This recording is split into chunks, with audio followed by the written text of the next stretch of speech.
Demi melunasi hutang almarhum ayahku, aku rela menikah dengan wanita yang sedang hamil anak rentenir.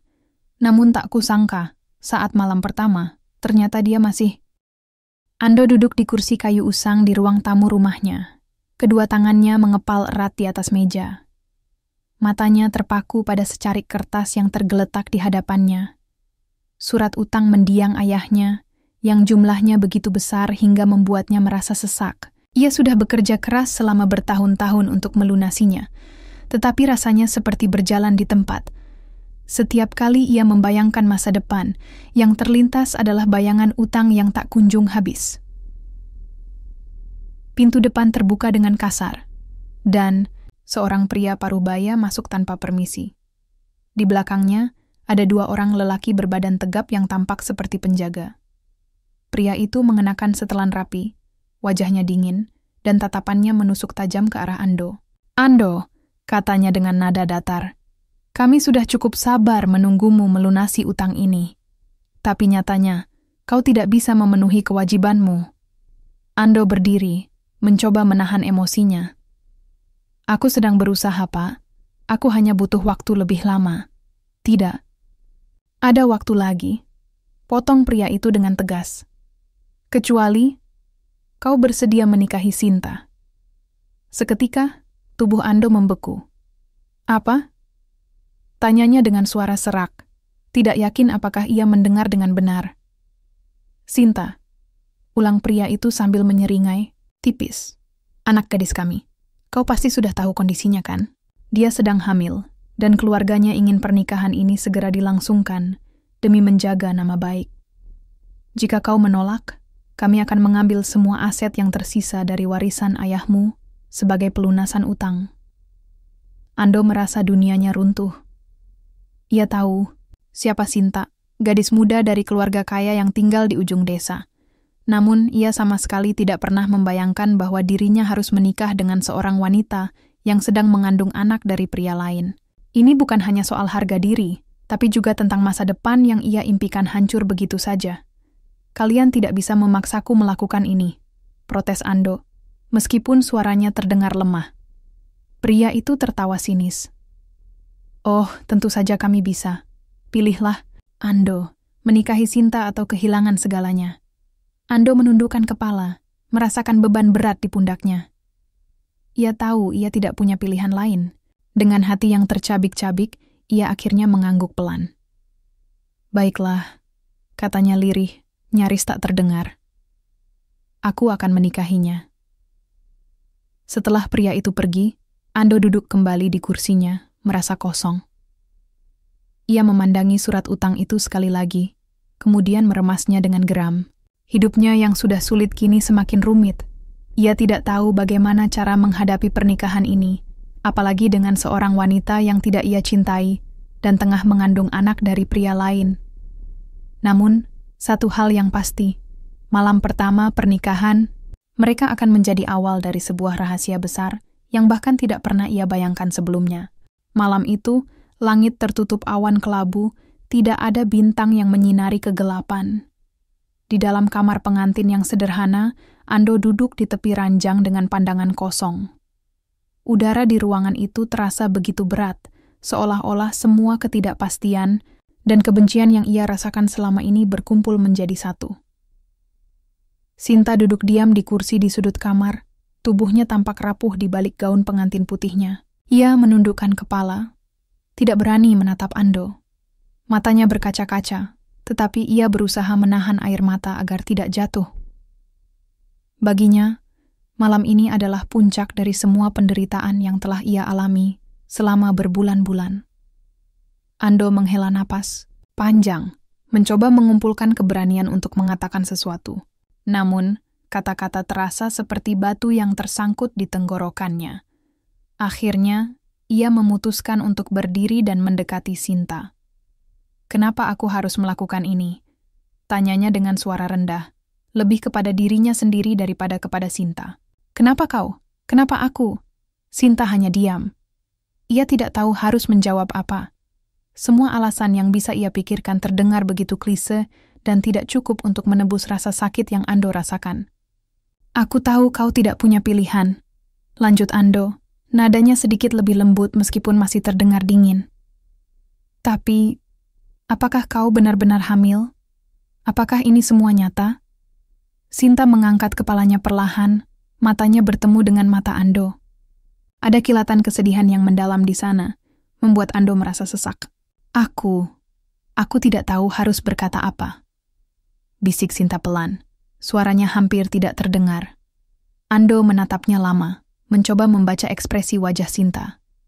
Ia ingin marah, ingin menyalahkan wanita di hadapannya atas semua masalah yang ia hadapi.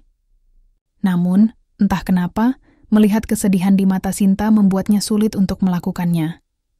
Baiklah, katanya akhirnya, suaranya lebih tenang.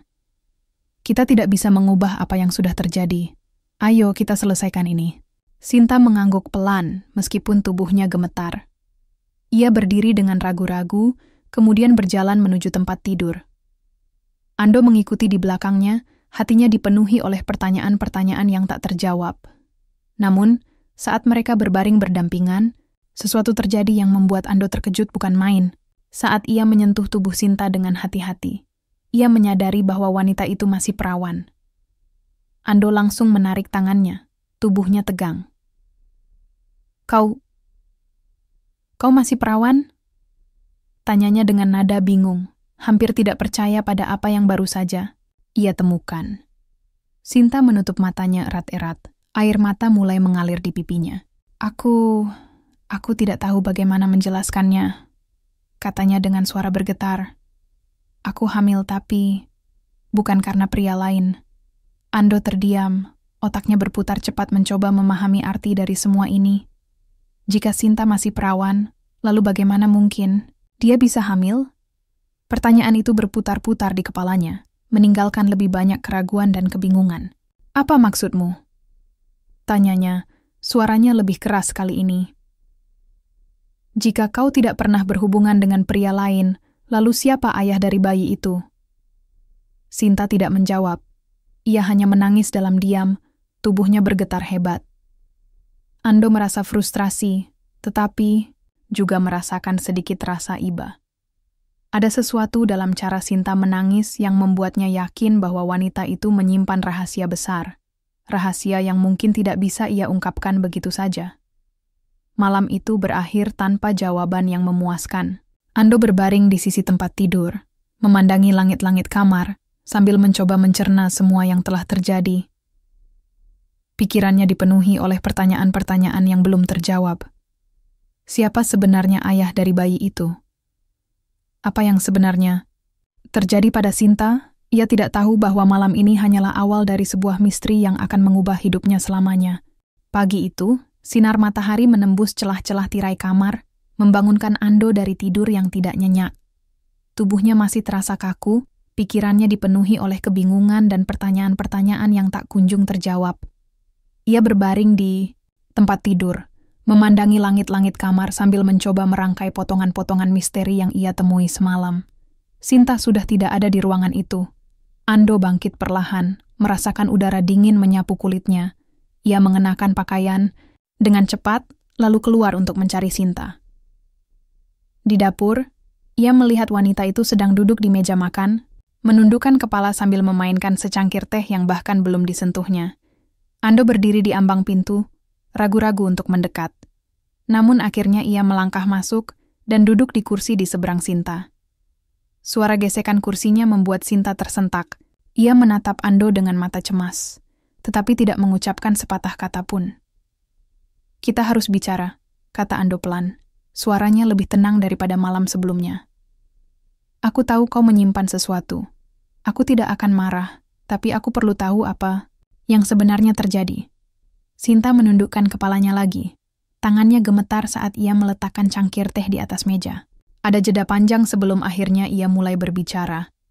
Aku tidak pernah menginginkan ini, katanya dengan suara bergetar. Aku tidak ingin menikah denganmu seperti ini, apalagi dengan semua kebohongan yang terjadi. Ando menatapnya dengan intens. Lalu ceritakan padaku kebenarannya. Siapa ayah dari bayimu? Bagaimana bisa kau hamil jika kau masih perawan? Sinta menghela napas panjang. Air mata mulai menggenang di matanya. Aku tidak tahu siapa dia, katanya pelan. Suaranya hampir tidak terdengar. Tapi dia bukan orang baik. Ando mengerutkan dahi. Apa maksudmu? Sinta menelan ludah, berusaha mengumpulkan keberanian untuk melanjutkan ceritanya. Beberapa bulan yang lalu, aku pulang larut malam setelah membantu ibuku di pasar. Saat itu, jalanan sepi, dan aku bertemu seseorang. Ia berhenti sejenak, tubuhnya gemetar hebat. Dia memaksaku masuk ke dalam mobilnya. Aku tidak bisa melawan. Dia melakukan sesuatu padaku. Ando merasakan jantungnya berdegup kencang. Maksudmu, kau diperkosa? Tanyanya dengan nada serak. Sinta mengangguk pelan. Air mata mulai mengalir deras di pipinya. Aku tidak berani memberitahu siapapun tentang ini. Keluargaku takut skandal ini akan mencoreng nama baik mereka. Jadi mereka memaksaku untuk diam. Mereka bilang, satu-satunya cara untuk menutupi semuanya adalah dengan menikahiku pada pria lain, pada dirimu. Ando merasa sesak. Ia tidak pernah membayangkan bahwa Sinta telah melalui penderitaan sebesar itu. Kenapa kau tidak melapor ke polisi? Tanyanya. Suaranya penuh emosi. Keluarga pria itu sangat berpengaruh, jawab Sinta dengan suara lemah. Mereka memiliki banyak uang dan kekuasaan. Bahkan jika aku melapor, aku yakin tidak akan ada yang bisa membantuku. Mereka akan menutupi semuanya, dan aku hanya akan menjadi korban tanpa suara. Ando menundukkan kepala, merasa marah dan iba secara bersamaan. Ia tidak tahu harus berkata apa. Semua yang ia anggap benar selama ini ternyata salah. Sinta bukanlah wanita yang bebas menjalin hubungan dengan pria lain, seperti yang ia asumsikan. Ia adalah korban dari sebuah kejahatan yang begitu kejam. Aku minta maaf, kata Ando akhirnya, suaranya penuh penyesalan. Aku tidak tahu, aku hanya mengira kau tidak apa-apa, potong Sinta dengan lembut. Aku mengerti kenapa kau berpikir seperti itu. Tapi tolong, jangan benci aku. Aku tidak ingin hal ini terjadi. Ando menggeleng pelan. Aku tidak membencimu, katanya dengan tegas. Aku hanya tidak tahu bagaimana harus merespon semua ini. Henning menyelimuti ruangan untuk beberapa saat. Keduanya duduk dalam diam, masing-masing tenggelam dalam pikiran mereka sendiri. Ando mulai merasakan sesuatu yang aneh di dalam hatinya, rasa simpati yang mulai tumbuh perlahan-lahan terhadap wanita yang baru saja ia nikahi. Namun, di balik rasa simpati itu, ada amarah yang membara. Amarah terhadap pria yang telah merusak hidup Sinta. Terhadap keluarga yang menutup-nutupi kejahatan tersebut. Dan terhadap sistem yang memaksa Sinta untuk menikah dengannya demi menjaga reputasi. Aku akan membantumu, kata Ando tiba-tiba. Suaranya penuh tekad. Aku tidak tahu bagaimana caranya, tapi aku akan mencari tahu siapa pria itu. Dan aku akan memastikan dia membayar atas apa yang telah dilakukannya padamu. Sinta menatap Ando dengan mata basah. Ada kilatan harapan di sana. Terima kasih, bisiknya pelan. Aku tidak berharap banyak, tapi terima kasih. Ando mengangguk, meskipun ia sendiri tidak yakin apa yang harus dilakukan selanjutnya. Yang ia tahu, rahasia Sinta telah mengubah segalanya. Pernikahan mereka mungkin dimulai dengan paksaan, tetapi kini ia merasa ada alasan lain untuk bertahan. Alasan yang lebih besar daripada sekadar utang atau kewajiban.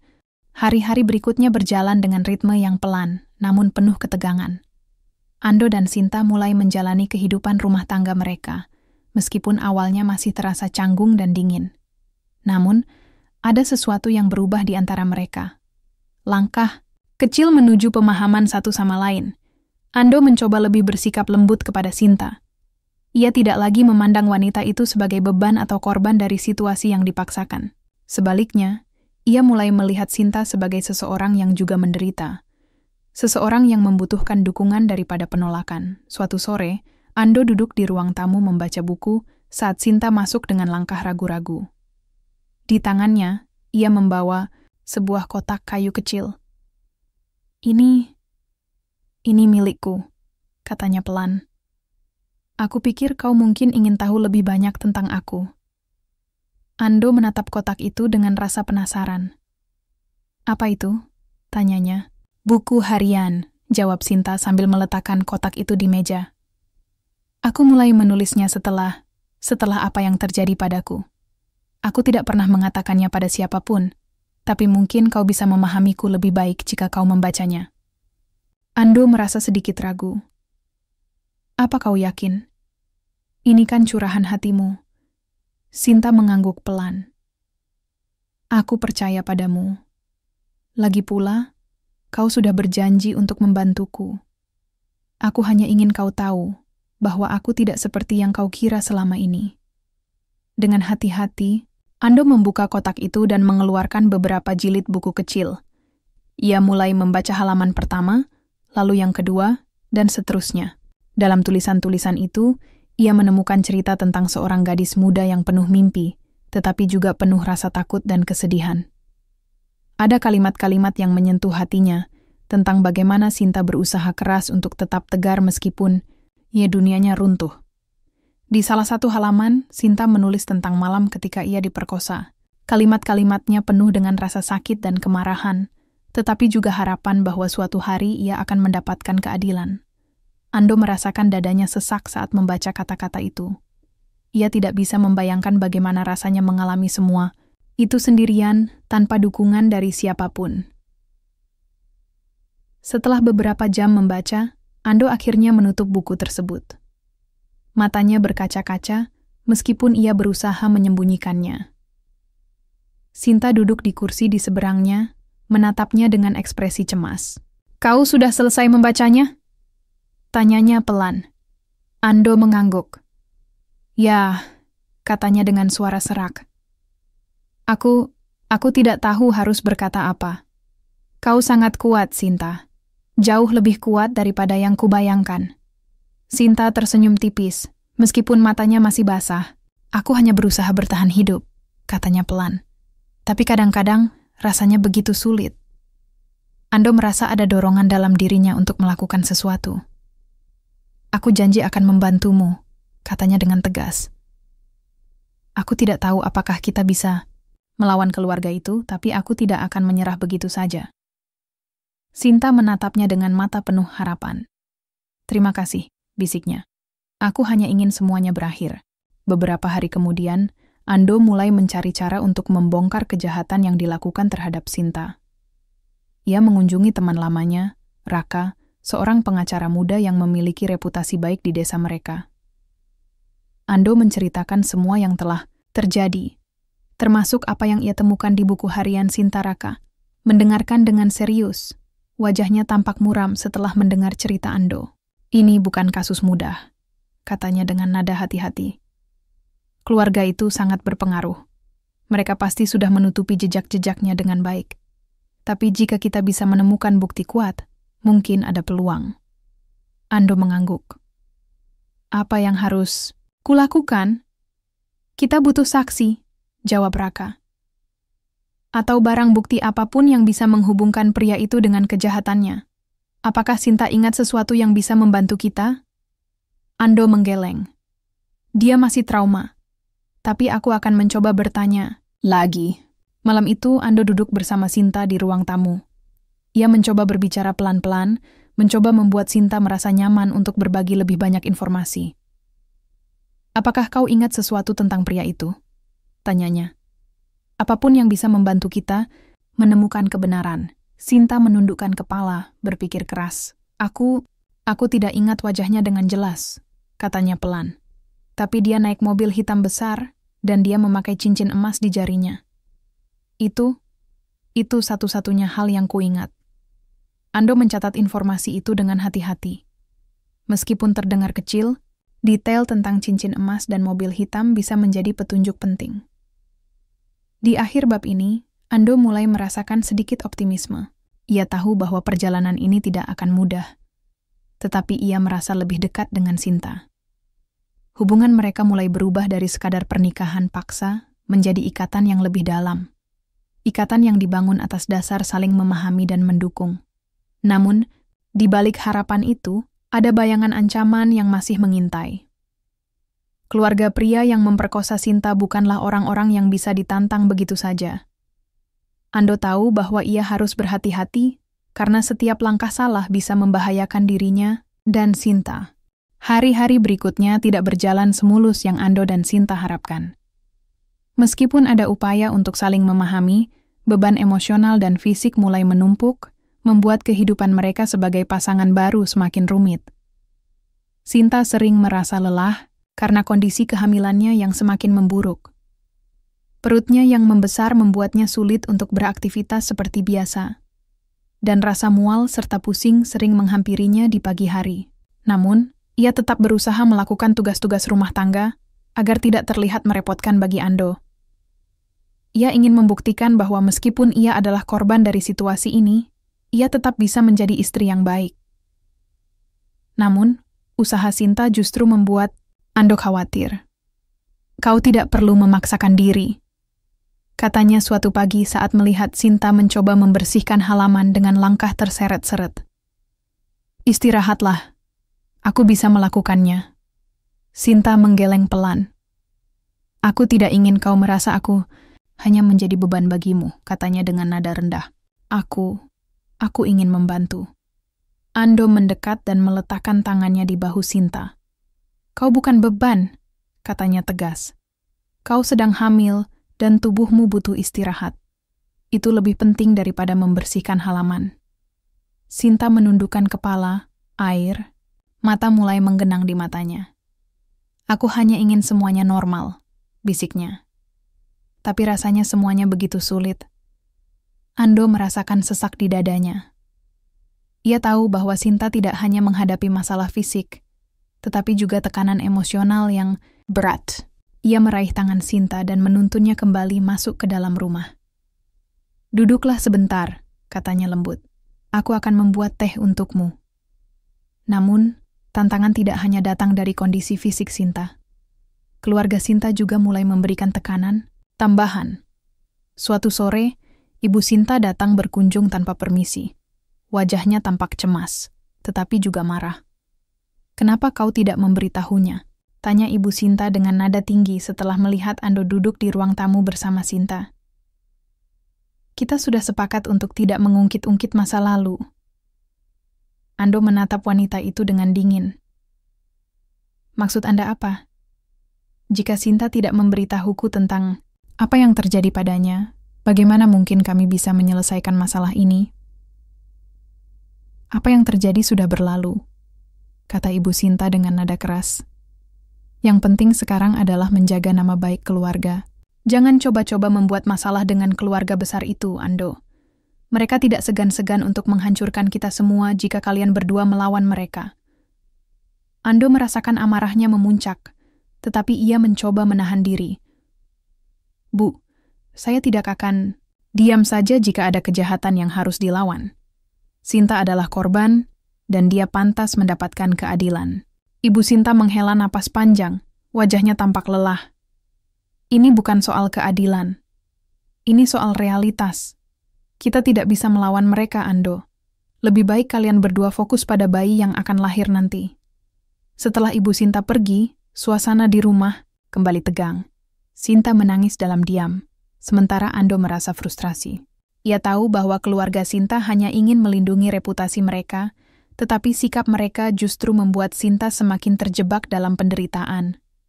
Di tengah semua kesulitan itu, hubungan antara Ando dan Sinta mulai menunjukkan tanda-tanda perbaikan. Ando lebih sering menghabiskan waktu di rumah untuk mendampingi Sinta.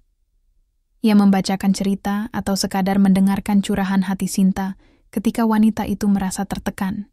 Meskipun masih ada hambatan, mereka mulai belajar untuk saling mengandalkan satu sama lain. Namun, masalah kesehatan Sinta semakin memprihatinkan. Suatu malam, Sinta tiba-tiba merasakan nyeri hebat di perutnya. Ando langsung panik dan membawanya ke klinik terdekat. Dokter memberitahunya bahwa Sinta mengalami komplikasi kehamilan akibat stres yang berkepanjangan. "Dia butuh istirahat total," kata dokter. "Jika tidak, risiko untuk bayinya akan semakin tinggi." Ando merasa bertanggung jawab atas kondisi Sinta. Ia memutuskan untuk mengambil cuti kerja sementara demi bisa mendampingi Sinta setiap hari. Ia juga mulai berbicara dengan teman-temannya untuk mencari cara mendapatkan penghasilan tambahan tanpa harus meninggalkan rumah. Di sisi lain, Ando mulai menyelidiki lebih dalam tentang pria yang memperkosa Sinta. Ia mencoba mencari informasi tentang mobil hitam besar dan cincin emas yang disebutkan Sinta. Dengan bantuan Raka, ia berhasil menemukan beberapa petunjuk penting. Salah satu, teman Ando bekerja di bengkel mobil dan pernah melihat mobil hitam besar di desa mereka. Pemiliknya adalah seorang pria bernama Budi, anggota keluarga kaya yang memiliki bisnis properti. "Budi?" tanya Ando, merasa namanya terdengar familiar. "Apakah dia punya saudara?" "Tidak, dia anak tunggal," jawab temannya. "Tapi aku pernah mendengar kabar burung bahwa dia suka bermain kasar kalau ada yang mengganggu bisnisnya." Ando merasa yakin bahwa Budi adalah orang yang harus ia selidiki lebih lanjut. Namun, ia tahu bahwa menghadapi keluarga seperti itu bukanlah hal yang mudah.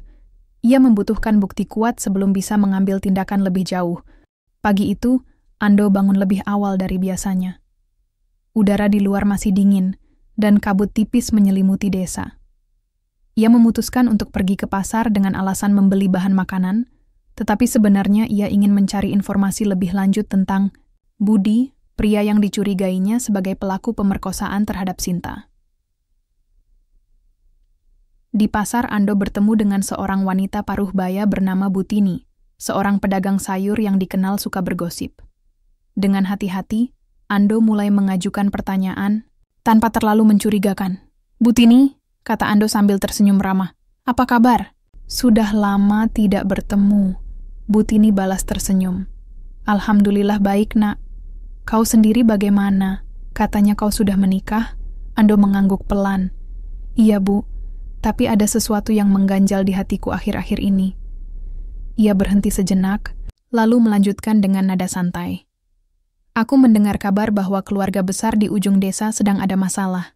Apa Bu tahu sesuatu?" Butini langsung tertawa kecil. "Ah, siapa yang tidak tahu tentang keluarga Pak Hartono? Mereka punya banyak rahasia gelap, Nak. Terutama soal anaknya, Budi." Jantung Ando berdegup lebih cepat. "Budi, ada apa dengannya?" Butini menundukkan suaranya, meskipun tidak ada orang lain di sekitar mereka.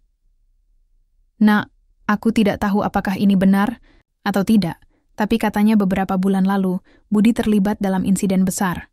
Ada seorang gadis yang melapor ke polisi, tapi kasusnya hilang begitu saja. Kabarnya, keluarga Pak Hartono membayar semua orang untuk menutup mulut." Ando merasa tubuhnya membeku. "Gadis itu, apakah dia hamil?" Butini mengangguk pelan. "Itu yang kudengar. Tapi setelah itu gadis itu dipaksa menikah dengan pria lain. Semua orang tahu, tapi tidak ada yang berani bicara." Ando merasakan darahnya mendidih. Semua kepingan teka-teki mulai tersusun dengan sempurna di kepalanya. Jelas sekali bahwa Budi adalah pelaku pemerkosaan terhadap Sinta, dan keluarganya menggunakan kekuasaan serta uang untuk menutupi kejahatan tersebut. "Terima kasih, Bu," kata Ando dengan suara serak, berusaha menahan emosinya. Aku harus pergi sekarang." Sepanjang perjalanan pulang, pikiran Ando dipenuhi oleh amarah dan rasa tidak adil. Ia tidak bisa membiarkan keluarga seperti itu lolos begitu saja. Namun, ia juga sadar bahwa menghadapi mereka secara frontal bukanlah solusi yang biak. Ia membutuhkan strategi yang matang agar bisa membongkar kejahatan tersebut tanpa membahayakan dirinya dan Sinta. Setibanya di rumah, Ando menemukan Sinta duduk di ruang tamu dengan ekspresi cemas. "Ada apa?" tanyanya saat melihat wajah Ando yang tegang. Ando menghela napas panjang, lalu duduk di sebelah Sinta. "Aku menemukan sesuatu hari ini," katanya pelan. "Tentang pria yang melakukan ini padamu." Sinta menatapnya dengan mata lebar. "Siapa dia?"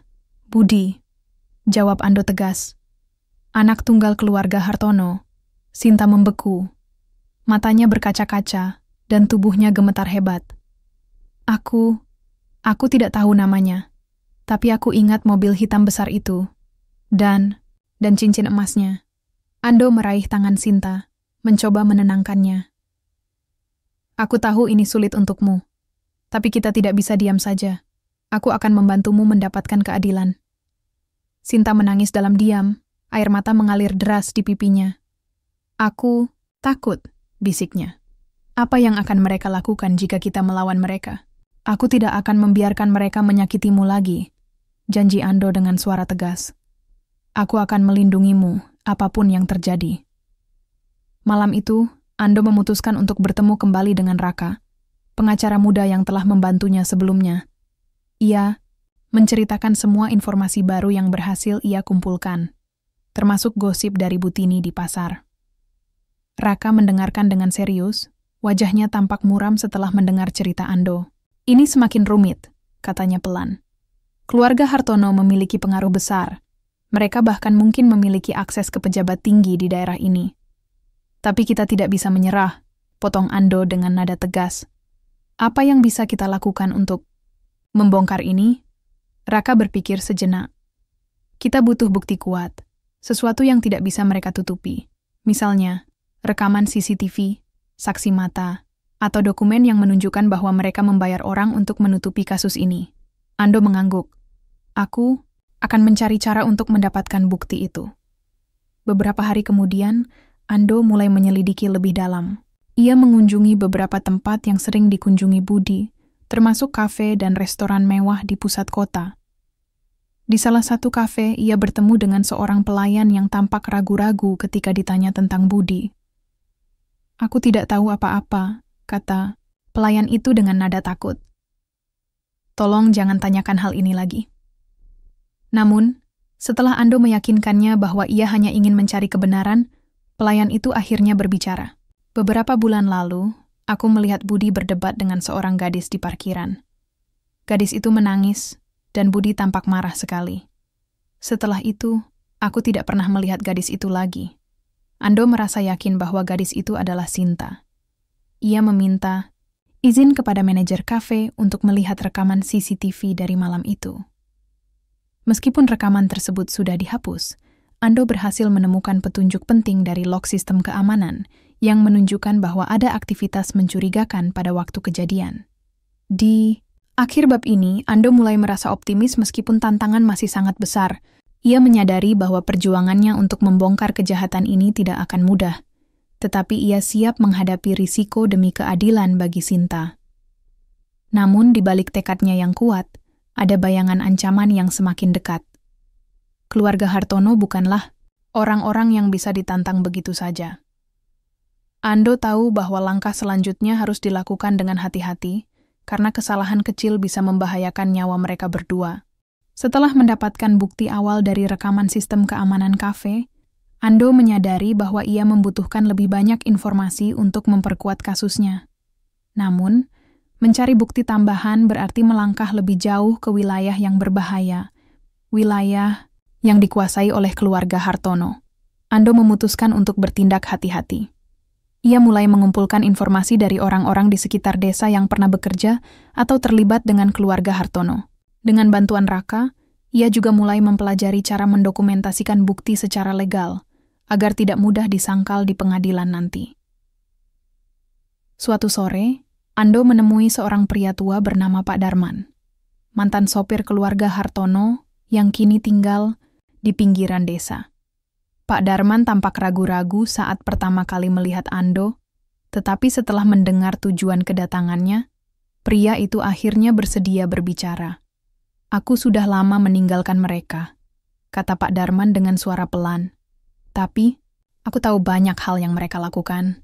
Mereka menggunakan kekuasaan dan uang untuk menutupi semua dosa-dosa mereka. Apakah Anda pernah melihat sesuatu yang mencurigakan? Tanya Ando. Pak Darman menghela napas panjang.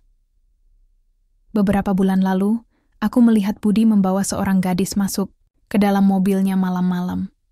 Gadis itu menangis, dan dia tampak sangat ketakutan. Setelah itu, aku tidak pernah melihat gadis itu lagi. Jantung Ando berdegup lebih cepat. Apakah Anda ingat lokasi tepatnya? Pak Darman mengangguk. di dekat pabrik tekstil tua di ujung desa. Tapi hati-hati nak, keluarga Hartono selalu punya mata dan telinga di mana-mana. Malam itu, Ando memutuskan untuk menyelidiki pabrik tekstil tua yang disebutkan Pak Darman.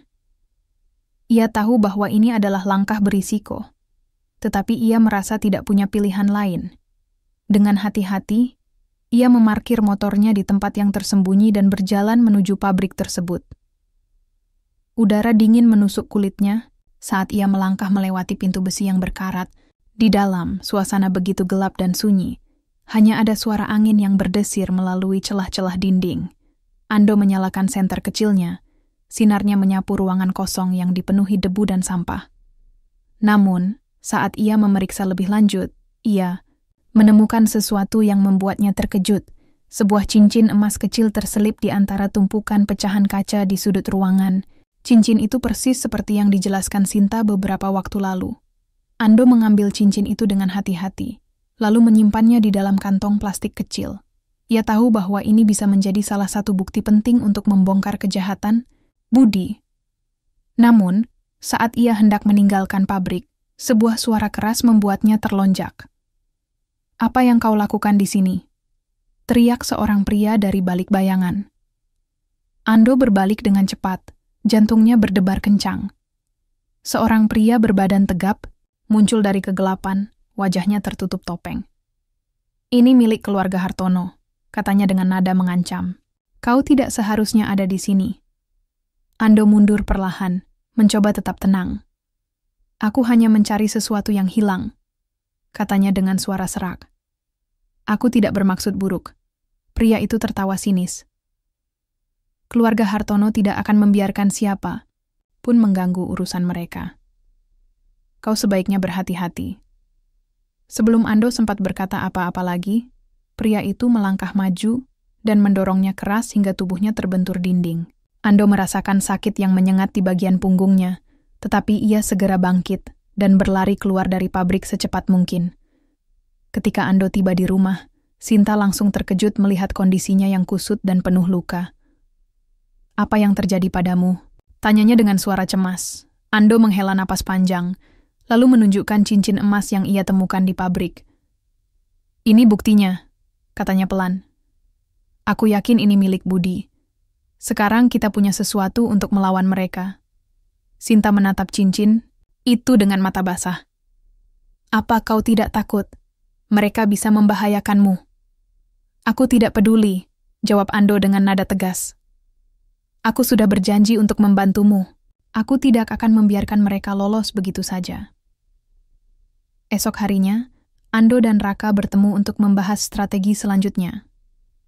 Mereka memutuskan untuk melaporkan kasus ini kepada polisi setempat, meskipun mereka sadar bahwa prosesnya tidak akan mudah. Raka meminta Ando untuk tidak bertindak gegabah, karena keluarga Hartono pasti akan mencoba menghalangi segala upaya mereka. "Kita harus melibatkan media jika perlu," kata Raka. "Publik memiliki kekuatan besar. Jika kasus ini terungkap ke publik, mereka tidak akan bisa menutupinya lagi." Ando mengangguk. "Aku siap untuk apapun. Tapi kita harus melindungi Sinta. Dia adalah korban utama dalam semua ini." Namun, ancaman dari keluarga Hartono semakin nyata. Beberapa hari kemudian, Ando menerima pesan misterius di ponselnya. "Berhenti mencampuri urusan kami, atau kau dan istrimu akan menyesal." Ando merasakan darahnya mendidih. Ia tahu bahwa keluarga Hartono tidak main-main, tetapi ia juga tahu bahwa ia tidak bisa mundur sekarang. Ia telah berjanji untuk melindungi Sinta, dan ia akan melakukan apapun untuk memastikan bahwa keadilan ditegakkan. Beberapa minggu berlalu sejak Ando mulai melawan keluarga Hartono, dan tekanan terus bertambah. Namun, di tengah perjuangannya mencari keadilan, kondisi kesehatan Sinta semakin memburuk. Komplikasi kehamilannya yang disebabkan oleh stres dan trauma masa lalu membuatnya harus sering dirawat di rumah sakit. Suatu malam, Sinta tiba-tiba merasakan nyeri hebat di perutnya. Wajahnya pucat, tubuhnya gemetar, dan ia hampir tidak bisa berdiri. Ando langsung panik dan membawanya ke rumah sakit dengan motor mereka yang tua. Di sepanjang perjalanan, Sinta hanya bisa menangis dalam diam, sementara Ando mencoba menenangkannya, meskipun hatinya juga dipenuhi kecemasan. Setibanya di rumah sakit, dokter langsung memeriksa Sinta dengan cepat. Setelah beberapa saat, dokter keluar dari ruangan dengan ekspresi serius di wajahnya. Kondisi ibu dan bayinya sangat kritis, kata dokter kepada Ando. Ibu mengalami preeklamsia parah dan detak jantung janin mulai melemah. Kita harus melakukan operasi sesar darurat. Ando merasa dunianya runtuh. Ia tidak siap untuk mendengar kabar buruk tentang orang yang paling ia cintai saat ini. Apa yang harus aku lakukan? Tanyanya dengan suara serak. Dokter akan melakukan yang terbaik, jawab dokter dengan nada tenang. Tapi Anda harus bersiap untuk segala kemungkinan. Operasi ini sangat berisiko. Ando duduk di kursi tunggu, tangannya mengepal erat. Pikirannya dipenuhi oleh rasa takut dan penyesalan. Ia menyalahkan dirinya sendiri karena tidak bisa melindungi Sinta lebih baik lagi. Ia berjanji pada dirinya bahwa jika Sinta selamat dari ini, ia akan memastikan bahwa keluarga Hartono membayar atas semua penderitaan yang telah mereka sebabkan. Selama beberapa jam berikutnya, Ando hanya bisa duduk di kursi tunggu, berdoa dengan sepenuh hati agar Sinta dan bayinya selamat. Raka, temannya yang setia, datang untuk menemaninya. Bagaimana kondisinya? Tanya Raka dengan nada khawatir. Ando menggeleng pelan. Masih dioperasi. Aku tidak tahu apa yang akan terjadi. Raka menepuk bahu Ando. Jangan menyerah sekarang. Kau sudah berjuang begitu keras untuknya. Kau harus tetap kuat. Akhirnya, setelah hampir 5 jam, dokter keluar dari ruang operasi dengan senyum tipis di wajahnya. Operasi berhasil, katanya. Bayinya lahir prematur, tapi kami berhasil menyelamatkan nyawa ibu dan bayi. Mereka masih butuh perawatan intensif, tapi kondisinya stabil. Ando merasakan beban di pundaknya sedikit berkurang. Ia langsung berdiri dan memeluk Raka dengan air mata mengalir di pipinya. Terima kasih Tuhan, bisiknya pelan. Saat masuk ke ruang pemulihan, Ando melihat Sinta terbaring lemah di tempat tidur. Wajahnya pucat namun tersenyum tipis ketika melihat Ando. Di sampingnya, ada inkubator kecil tempat bayi mereka berbaring, tubuh mungilnya tertutup selimut tipis. Maafkan aku, kata Sinta dengan suara lemah. Aku tidak bisa menjaga bayi kita dengan baik. Ando menggenggam tangan Sinta erat-erat. Jangan bicara seperti itu, katanya dengan suara bergetar. Kamu sudah sangat kuat. Kamu dan bayi kita adalah hal terpenting dalam hidupku. Aku tidak akan membiarkan apapun terjadi padamu lagi. Sinta menangis dalam diam, air matanya mengalir, deras di pipinya. Terima kasih, bisiknya. Aku tidak tahu bagaimana bisa melewati ini tanpamu. Namun, bahkan di tengah kebahagiaan kecil ini, Ando tidak bisa melupakan perjuangannya melawan keluarga Hartono. Ia tahu bahwa mereka masih menjadi ancaman besar bagi keluarganya. Beberapa hari setelah kelahiran bayi, Ando menerima surat ancaman lain. Kali ini dikirim langsung ke rumahnya. Kami tahu apa yang kau lakukan. Berhenti sebelum terlambat. Ando meremas surat itu dengan geram. Ia tidak akan menyerah meskipun ancaman semakin dekat. Ia memutuskan untuk melibatkan media lokal, seperti yang disarankan Raka. Dengan bantuan seorang wartawan independen bernama Mas Arif, Ando mulai menyiapkan artikel ekspos tentang keluarga Hartono dan kejahatan yang mereka tutup-tutupi. Aku tahu, ini berisiko, kata Mas Arif kepada Ando. Tapi publik memiliki kekuatan besar. Jika ceritamu dipublikasikan, keluarga Hartono tidak akan bisa menutupinya lagi. Ando mengangguk. Aku siap untuk apapun. Aku hanya ingin keadilan untuk Sinta dan bayiku. Di akhir bab ini, Ando mulai merasakan harapan baru. Meskipun perjuangannya masih panjang, ia merasa lebih kuat karena ada Sinta dan bayi mereka yang memberinya alasan untuk terus maju. Namun, di balik tekadnya yang teguh, ada bayangan ancaman yang semakin dekat. Keluarga Hartono tidak akan tinggal diam, dan Ando tahu bahwa ia harus siap menghadapi segala konsekuensi dari tindakannya. Setelah memutuskan untuk melibatkan media, Ando mulai bekerja sama dengan Mas Arief untuk menyiapkan artikel ekspos yang akan mengungkap kejahatan keluarga Hartono. Namun, ia tahu bahwa langkah ini tidak hanya berisiko bagi dirinya sendiri, tetapi juga bagi Sinta dan bayi mereka. Oleh karena itu, ia memastikan bahwa Sinta dan bayi mereka dipindahkan ke tempat yang lebih aman, rumah sahabat lama Sinta di desa tetangga, sementara ia tetap tinggal untuk menjalankan rencana. "Kau harus pergi," kata Ando kepada Sinta suatu sore sebelum ia membantu wanita itu dan bayi mereka berkemas. "Aku tidak bisa fokus pada rencana ini jika aku selalu khawatir tentang keselamatanmu." Sinta ragu-ragu, matanya penuh kecemasan. "Tapi bagaimana denganmu? Aku tidak bisa meninggalkanmu sendirian." Ando meraih tangan Sinta dan menatapnya dengan tegas. "Aku akan baik-baik saja. Ini satu-satunya cara untuk memastikan kalian aman. Kau harus percaya padaku." Akhirnya, Sinta mengangguk pelan. Ia tahu bahwa Ando tidak akan mundur sekarang, dan ia juga menyadari bahwa kehadiran mereka hanya akan membuat situasi semakin berbahaya bagi Ando. Dengan hati yang berat, Sinta setuju untuk pergi bersama bayi mereka ke rumah sahabatnya. Setelah Sinta pergi, Ando mulai bekerja keras dengan Mas Arief. Mereka mengumpulkan semua bukti yang telah ditemukan selama ini. Rekaman sistem keamanan dari kafe, cincin emas yang ditemukan di pabrik tekstil, serta kesaksian dari Pak Darman dan Bu Tini. Semua informasi tersebut disusun menjadi sebuah artikel yang rinci dan kuat, yang siap untuk diterbitkan dalam waktu dekat. Namun, keluarga Hartono tidak tinggal diam. Beberapa hari sebelum artikel tersebut direncanakan untuk diterbitkan, Ando menerima panggilan telepon dari nomor tak dikenal. Suara di ujung telepon terdengar dingin dan penuh ancaman. "Ando," kata suara itu dengan nada rendah. "Kami sudah cukup sabar denganmu. Jika kau terus mencampuri urusan kami tidak akan segan-segan menyakiti orang-orang yang kau sayangi." Ando mengepalkan tangannya erat-erat, mencoba menahan amarahnya. "Kalian pikir kalian bisa lolos begitu saja?" balasnya dengan nada tajam. "Aku tidak akan berhenti sampai keadilan ditegakkan." Suara di ujung telepon tertawa sinis. "Keadilan? Keadilan hanya milik mereka yang memiliki kekuasaan. Dan kau tidak punya apa-apa."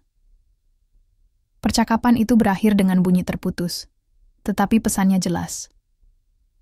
Keluarga Hartono tidak akan menyerah tanpa perlawanan. Ando tahu bahwa ini adalah ujian terbesarnya, dan ia harus bertindak cepat sebelum mereka menemukan cara untuk menghentikannya.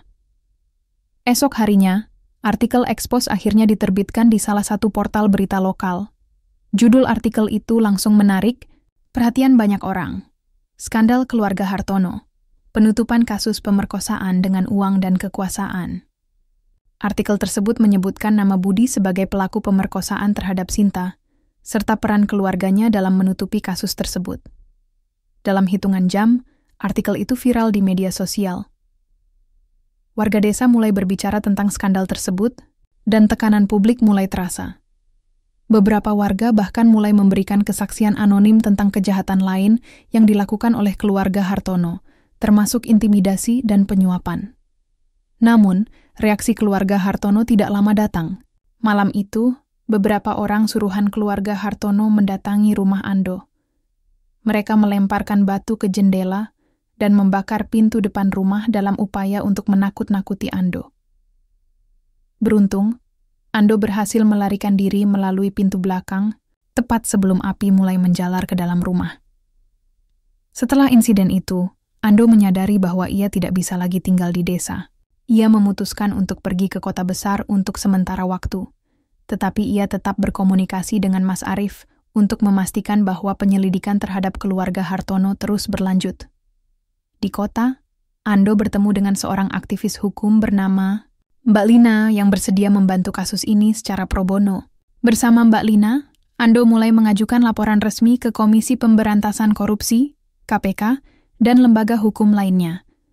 Mereka juga menghubungi beberapa anggota DPRD setempat untuk meminta dukungan dalam menangani kasus ini.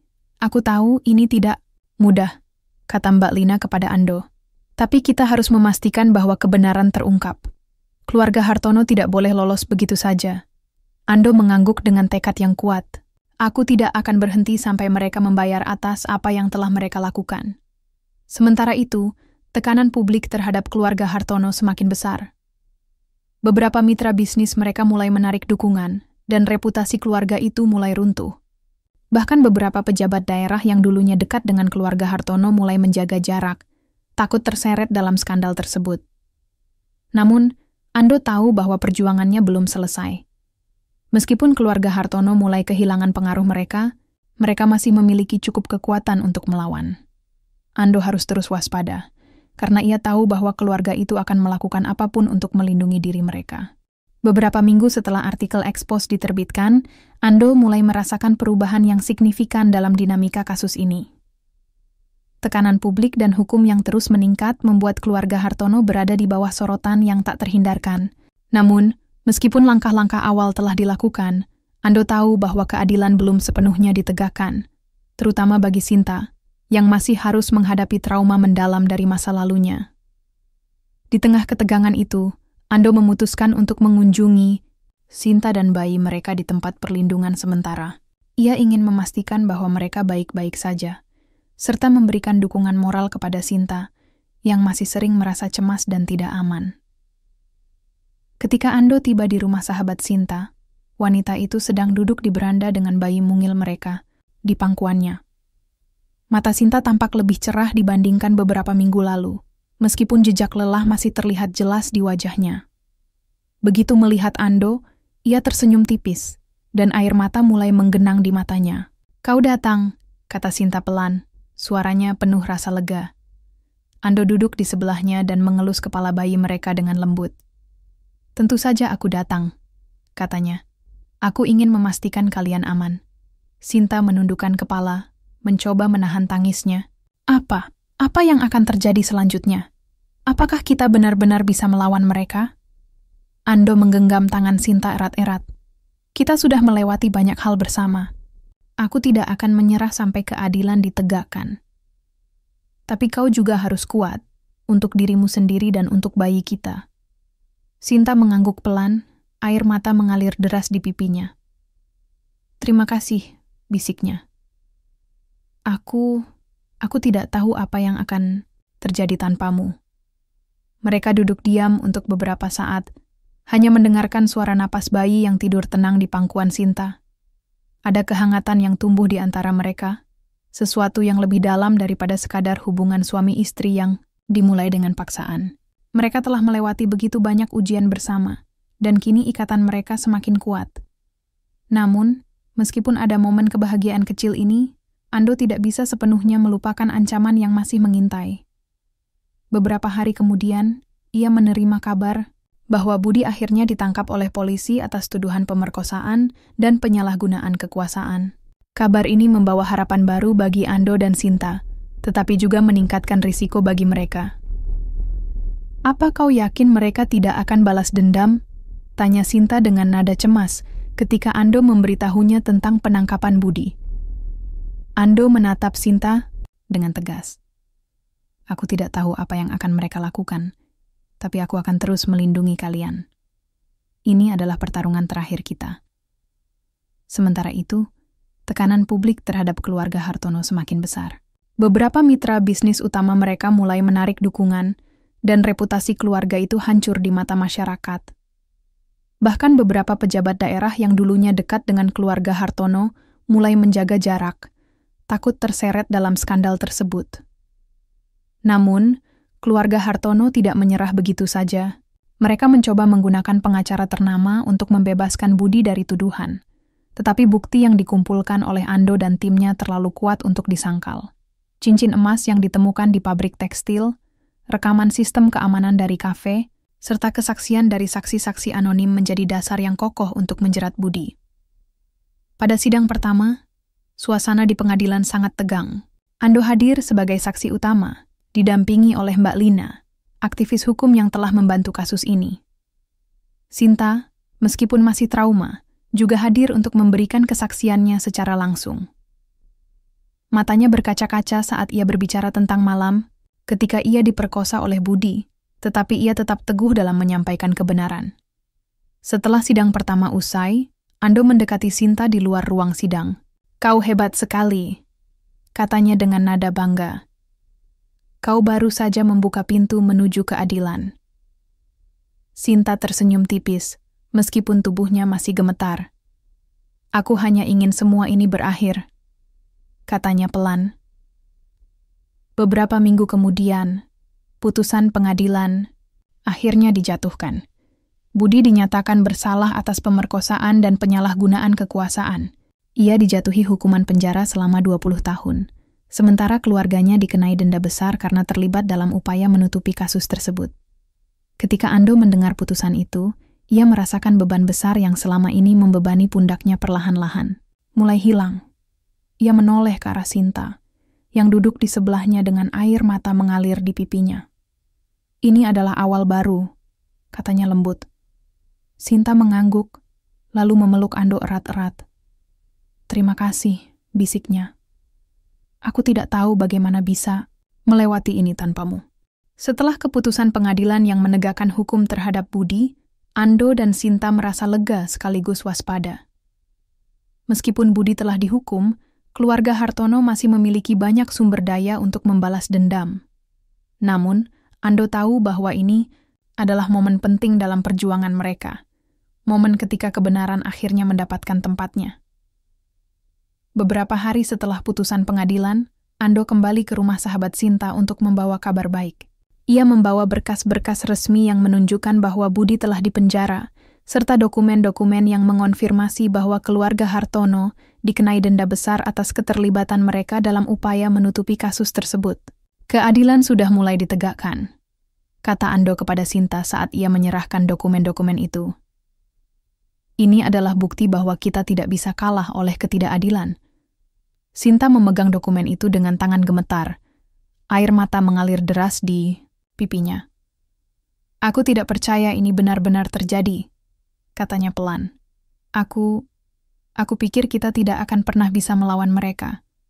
Ando meraih tangan Sinta dan menggenggamnya erat. "Kita sudah melakukannya bersama. Kau kuat, lebih kuat daripada yang kau kira. Dan kini, kita harus fokus pada masa depan kita." Namun, meskipun ada rasa lega, Ando tetap waspada. Ia tahu bahwa keluarga Hartono tidak akan menerima kekalahan begitu saja. Mereka pasti akan mencoba membalas dendam, terutama karena reputasi mereka telah hancur di mata publik. Beberapa minggu kemudian, ancaman itu mulai terwujud. Sebuah mobil hitam besar terlihat berkeliling di sekitar desa tempat Ando tinggal. Pengemudi mobil itu tampak seperti salah satu suruhan keluarga Hartono, orang yang pernah menyerang Ando beberapa waktu lalu. Ando menyadari bahwa mereka sedang mencari cara untuk membalas dendam. "Aku tidak bisa membiarkan mereka membahayakanmu lagi," kata Ando kepada Sinta suatu malam. "Kita harus pindah ke tempat yang lebih aman." Sinta mengangguk pelan, meskipun wajahnya tampak cemas. "Kemana kita akan pergi?" Ando sudah memikirkan rencana ini sejak lama. "Aku punya teman di kota besar yang bersedia membantu kita. Kita bisa mulai hidup baru di sana, jauh dari keluarga Hartono." Sinta ragu-ragu sejenak, tetapi akhirnya ia setuju. Ia tahu bahwa Ando hanya ingin melindungi mereka, dan ia juga ingin menjauh dari semua kenangan buruk yang terkait dengan desa itu. Pagi berikutnya, Ando dan Sinta mulai berkemas. Mereka membawa barang-barang secukupnya, termasuk beberapa dokumen penting yang berkaitan dengan kasus pemerkosaan. Ando juga membawa bayi mereka, yang kini semakin sehat setelah dirawat di rumah sakit selama beberapa minggu. Sebelum meninggalkan desa, Ando mengunjungi makam ayahnya. Ia berdoa di sana, memohon restu agar ia dan keluarganya bisa memulai hidup baru tanpa rasa takut. "Aku akan menjaga keluarga ini, Ayah," bisik Ando pelan. "Aku janji." Setelah itu, Ando dan Sinta naik bus ke kota besar, meninggalkan desa yang penuh kenangan pahit di belakang mereka. Di kota, mereka tinggal di sebuah apartemen kecil yang disediakan oleh teman Ando. Tempat itu sederhana, tetapi cukup nyaman untuk memulai kehidupan baru. Di kota, Ando mulai bekerja sebagai sopir taksi online, sementara Sinta fokus merawat bayi mereka. Meskipun hidup mereka masih sederhana, Ada kebahagiaan yang tumbuh di antara mereka. Mereka mulai saling mengandalkan satu sama lain, membangun hubungan yang lebih kuat daripada sebelumnya. Suatu sore, Ando pulang kerja lebih awal dan menemukan Sinta sedang duduk di balkon apartemen mereka, memandangi langit senja. Bayi mereka tertidur di pangkuan Sinta, napasnya teratur dan damai. "Kau tampak bahagia," kata Ando sambil mendekati Sinta. Sinta tersenyum tipis. "Aku merasa lebih tenang sekarang," katanya pelan. "Untuk pertama kalinya aku merasa seperti punya keluarga yang sebenarnya." Ando duduk di sebelah Sinta dan meraih tangannya. "Kita akan terus membangun kehidupan baru ini bersama-sama. Tidak peduli apa yang terjadi. Aku akan selalu melindungimu." Sinta menoleh ke arah Ando. Matanya berkaca-kaca. "Terima kasih," bisiknya. "Aku tidak tahu bagaimana bisa melewati semua ini tanpamu." Namun meskipun mereka berusaha memulai hidup baru, Ando tahu bahwa ancaman dari keluarga Hartono belum sepenuhnya hilang. Beberapa minggu setelah mereka pindah, Ando menerima pesan anonim di ponselnya. "Kalian mungkin bisa melarikan diri, tapi kami tidak akan melupakan ini." Ando meremas ponselnya dengan geram, tetapi ia mencoba tetap tenang. Ia tidak ingin membuat Sinta khawatir lagi. Ia memutuskan untuk melaporkan pesan itu kepada polisi, serta meminta bantuan dari Mbak Lina untuk memastikan bahwa keluarga Hartono tidak bisa mendekati mereka. "Kita harus tetap waspada," kata Mbak Lina kepada Ando. "Tapi kau sudah melakukan hal yang luar biasa. Keadilan sudah ditegakkan, dan kini kalian bisa fokus pada kehidupan baru." Ando mengangguk. "Aku hanya ingin melindungi keluargaku." Sementara itu, tekanan publik terhadap keluarga Hartono semakin besar. Beberapa media lokal terus melaporkan skandal tersebut, dan masyarakat mulai menghindari bisnis keluarga itu. Bahkan, beberapa anggota keluarga Hartono sendiri mulai menjauh dari Budi dan orang tuanya, takut terseret lebih dalam masalah hukum. Namun, Ando tahu bahwa keluarga Hartono tidak akan menyerah begitu saja. Ia tetap waspada, memastikan bahwa ia dan keluarganya tetap aman di kota baru mereka. Beberapa bulan kemudian, Ando dan Sinta mulai merasa lebih nyaman dengan kehidupan mereka. Mereka mulai membangun rutinitas baru, dan bayi mereka tumbuh menjadi anak kecil yang ceria.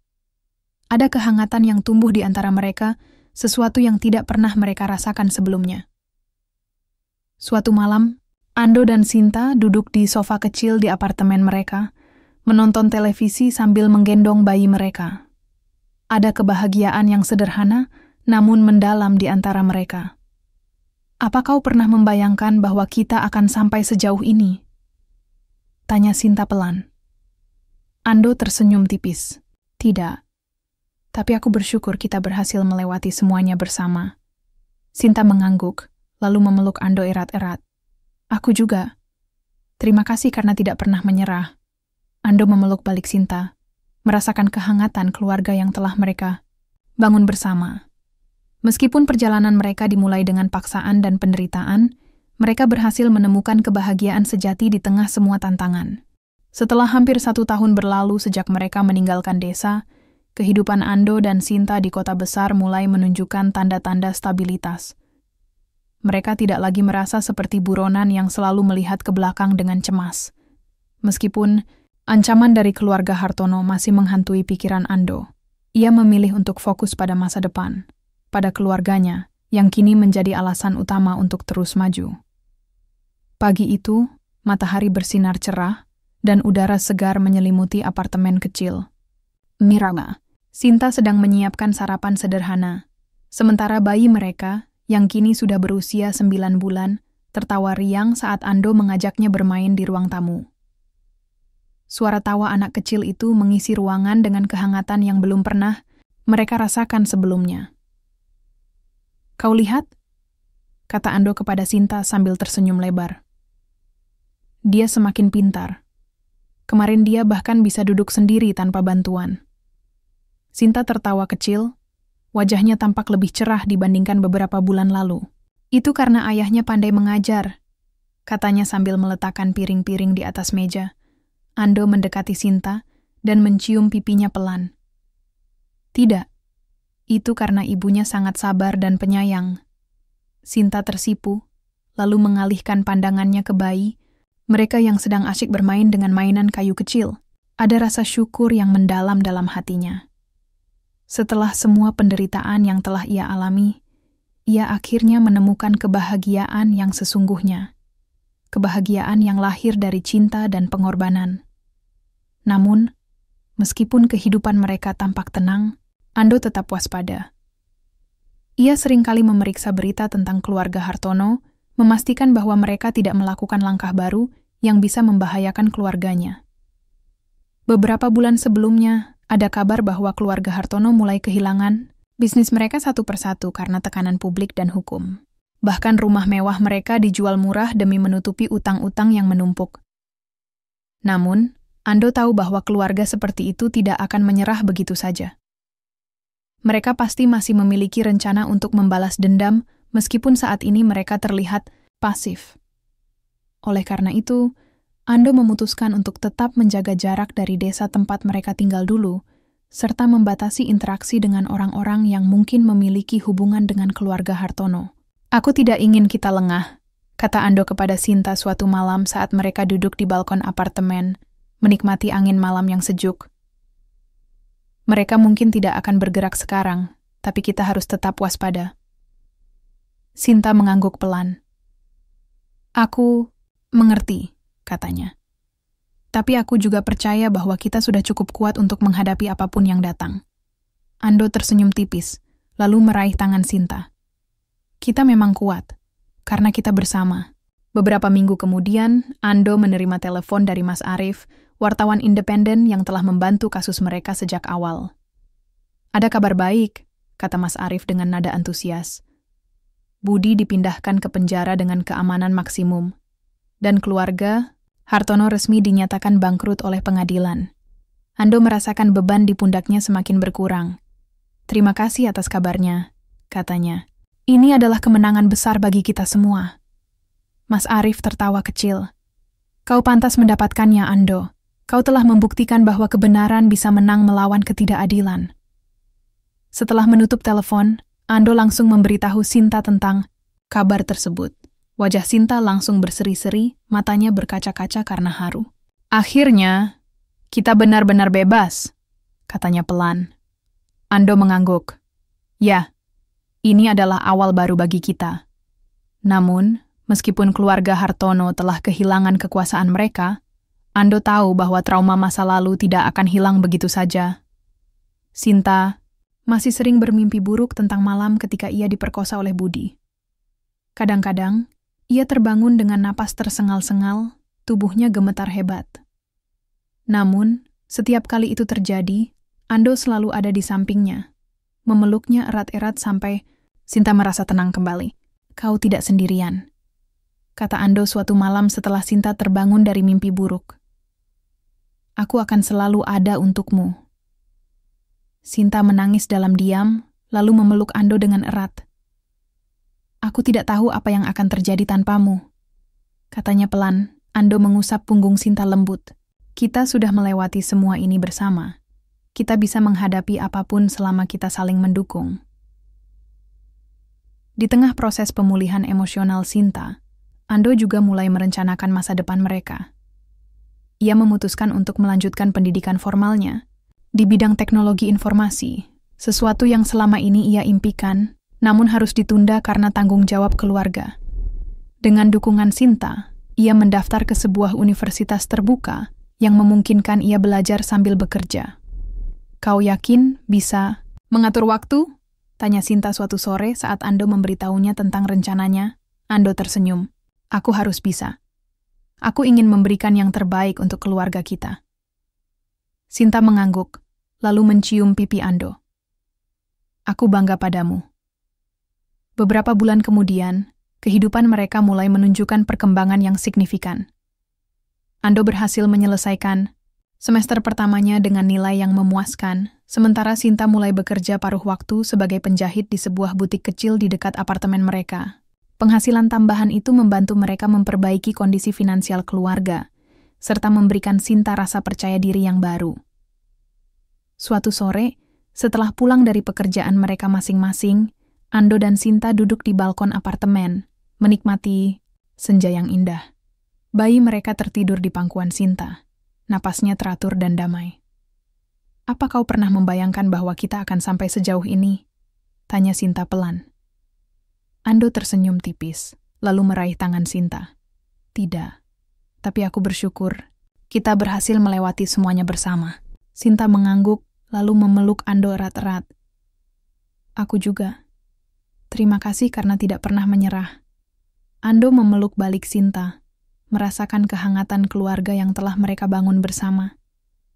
Meskipun perjalanan mereka dimulai dengan paksaan dan penderitaan, mereka berhasil menemukan kebahagiaan sejati di tengah semua tantangan.